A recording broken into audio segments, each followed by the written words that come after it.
agora, pero creo que teño que facelo para dar gracias a Ramón, que casi nos morre hoxe do apretón que levou, porque estaba previsto facer a presentación no Mirador da Pedreiriño, convencino ás 3 da tarde de que non iba a chover, de que tiñamos que montar, dixo se levar.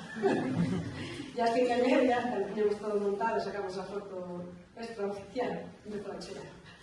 E dixo de Ramón, Hanses, sillas, e vamos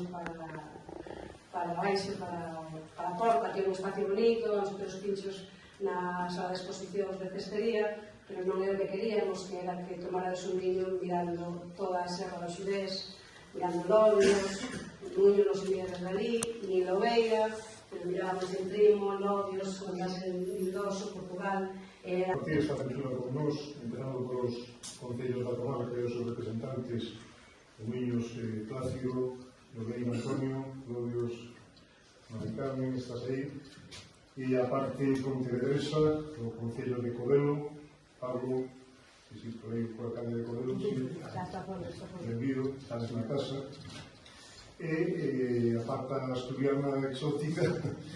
que me alegra moitísimo de que forme parte, de Armino Fernández, Mino, despois de coincidir en multitud de ocasiones nos congresos e asambleas de montañas, pasando por territorios moi dispares en apariencia,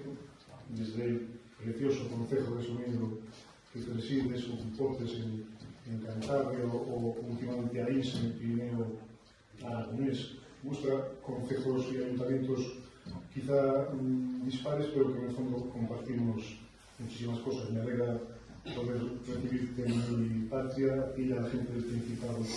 que te acompaña. Quería tamén crea riqueza. Cuestións todas importantísimas